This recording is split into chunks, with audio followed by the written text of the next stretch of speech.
Dios les bendiga en esta hora, hermanos. Doy gracias a Dios de poderme dirigir a cada uno de ustedes a través de este corto video.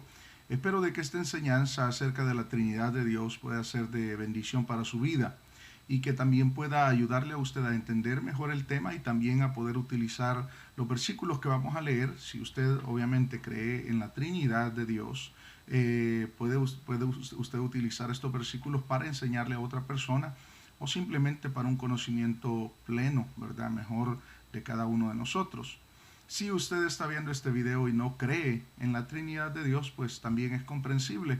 Hay muchas personas que no creen y que también tienen su base, ¿verdad? ¿Por qué no creer? Pero en esta hora quisiera que leyéramos ciertos versículos bíblicos que demuestran la Trinidad de Dios.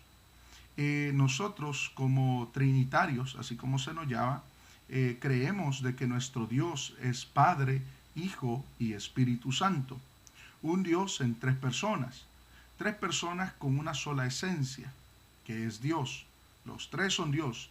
El Padre es Dios, el Hijo es Dios, el Espíritu Santo es Dios. Esto es lo que nosotros creemos y lo cual nosotros podemos verlo reflejado en la palabra del Señor. Ahora, hay personas que creen que uno pues ignora este tema y dicen, oh, creen en tres dioses.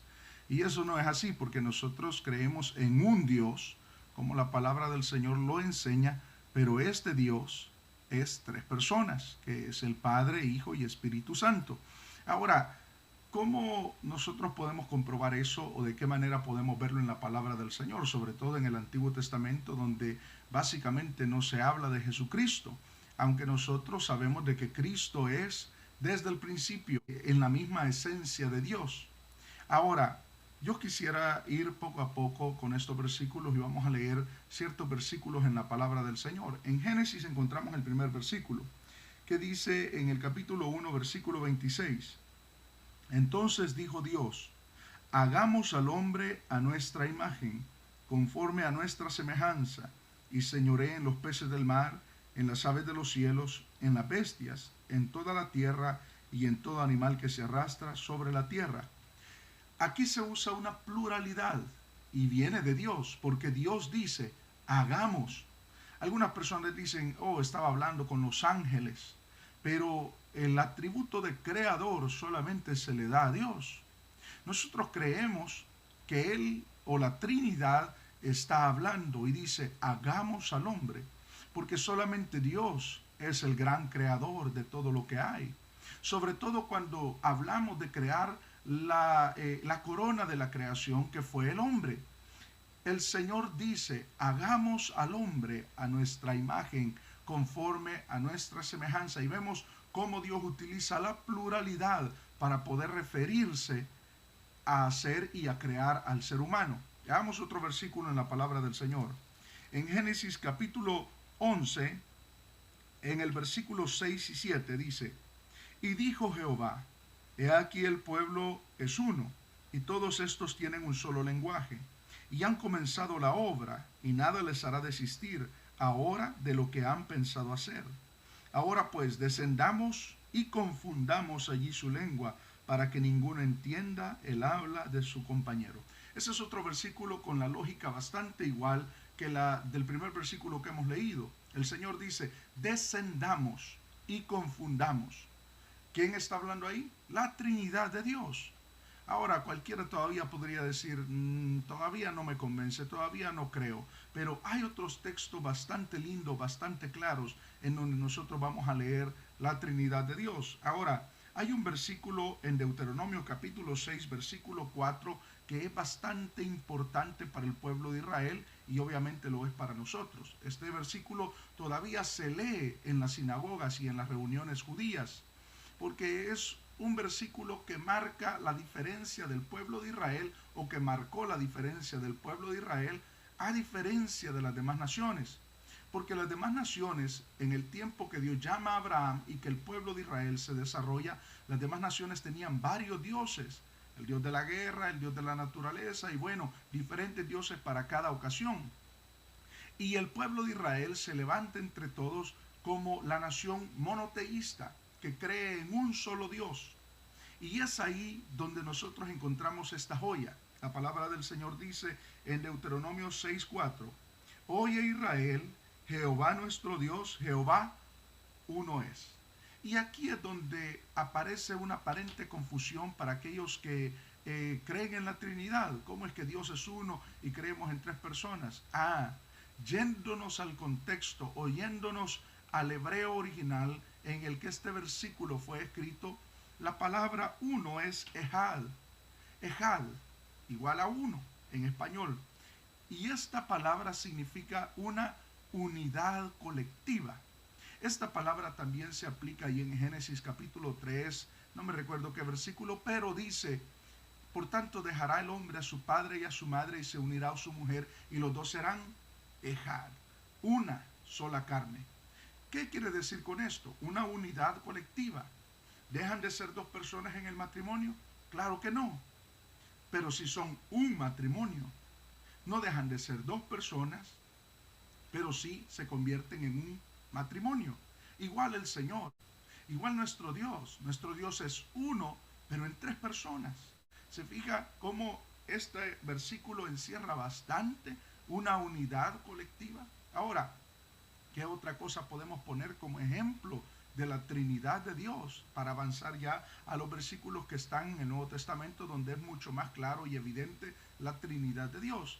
Yo pudiera compararlo con, yo siempre pongo dos ejemplos en cuanto a explicar la Trinidad.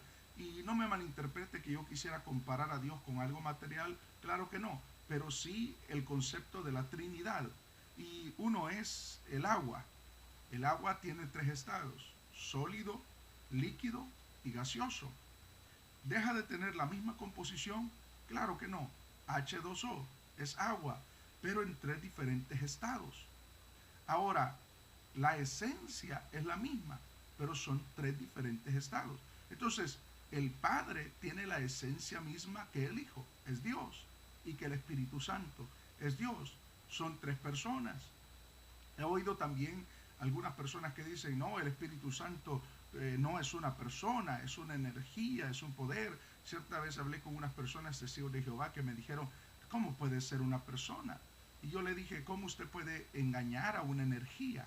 Hablar como una energía, o hablar, perdón, con una energía. Y bueno, ellos se quedaron ahí cuestionándome, pero entendamos esto.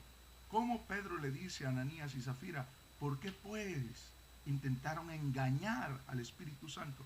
¿Cómo usted podría engañar a la energía eléctrica o al aire o cosas que son intangibles?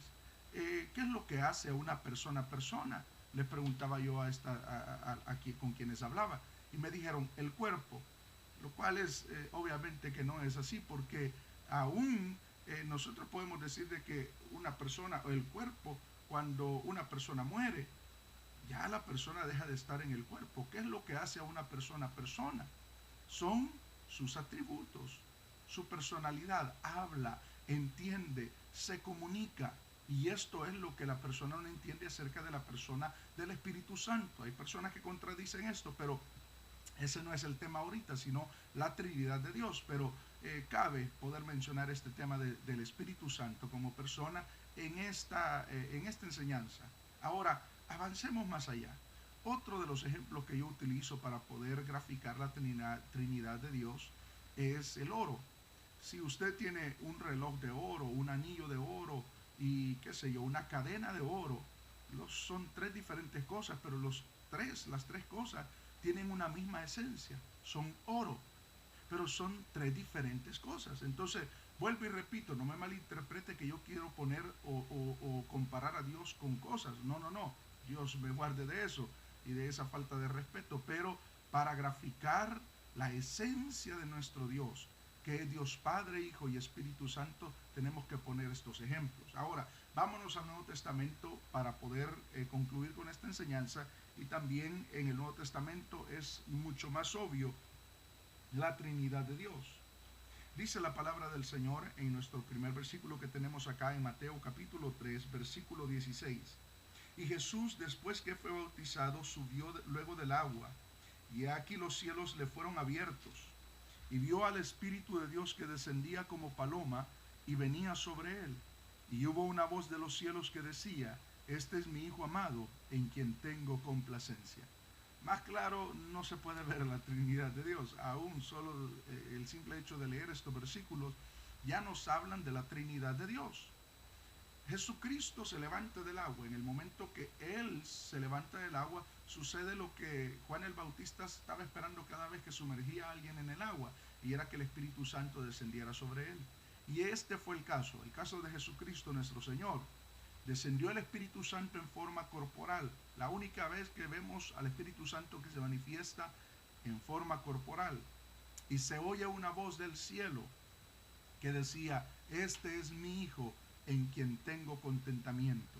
Ahora, si nosotros decimos que no hay una Trinidad, entonces, ¿quién era el que descendió sobre Jesús y quién fue el que habló desde el cielo? Si nosotros dijéramos, no, es que Jesucristo no es Dios, eso ya es una herejía, porque la Biblia nos comprueba constantemente que Jesucristo es Dios, pero ese es un tema aparte que podemos tocar en otra enseñanza. Entonces podemos ver nosotros acá lo claro de cómo Dios es Padre, Hijo y Espíritu Santo. Y aquí está reflejado claramente, pero leamos otro versículo. En Mateo capítulo 28, versículo 19, es otras palabras claras del Señor que nos hablan acerca de la Trinidad, y dice así: por tanto, id y haced discípulos a todas las naciones, bautizándolos en el nombre del Padre y del Hijo y del Espíritu Santo. ¿A qué se refería Jesús? Si no hay una Trinidad, ¿a qué se refería Jesús cuando dice bautícenos en el nombre del Padre, del Hijo y del Espíritu Santo? Cuando nosotros estudiamos la palabra del Señor con una mente abierta y también dispuestos a aprender la verdad absoluta de la palabra del Señor, nos encontramos con la verdad. No podemos encontrar una mentira, o no podemos nosotros tergiversar solamente porque creemos algo y queremos forzar las cosas. No, no, no. Dejemos que la Biblia nos convenza a nosotros. El último versículo que voy a leer este refleja el concepto que tenían los cristianos del primer siglo, la primera iglesia cristiana del primer siglo. Y vamos a ver cómo el apóstol Pablo escribía sus cartas, y también los demás apóstoles se referían a una Trinidad. Dice la palabra del Señor en 2 de Corintios capítulo 13, y vamos a leer en el versículo 14. Dice: la gracia del Señor Jesucristo, el amor de Dios y la comunión del Espíritu Santo sean con todos vosotros. Amén. Entonces vemos nosotros acá que también los apóstoles escriben sus cartas y tienen el concepto de un Dios trino, de un Dios en tres personas: Dios el Padre, Dios el Hijo y Dios el Espíritu Santo. Y eso está reflejado en toda la Biblia, amados hermanos. Espero de que estos versículos hayan sido de ayuda para usted, y parte de las cosas que compartimos puedan ser de arrojar luz sobre este tema tan polémico para algunos, y también para algunos que probablemente no crean en la Trinidad. Doy gracias a Dios de poder haber compartido esta enseñanza con ustedes, esperando en el nombre del Señor de que para la próxima podamos tocar otros temas similares, como por ejemplo, si Jesucristo es Dios. Vamos a leer algunos versículos para la próxima, quizás de los versículos bíblicos que comprueban que Jesucristo es Dios. Así es que espero en el nombre del Señor de que esto haya servido para usted y haya sido de bendición para su vida. Dios me lo bendiga, amados hermanos.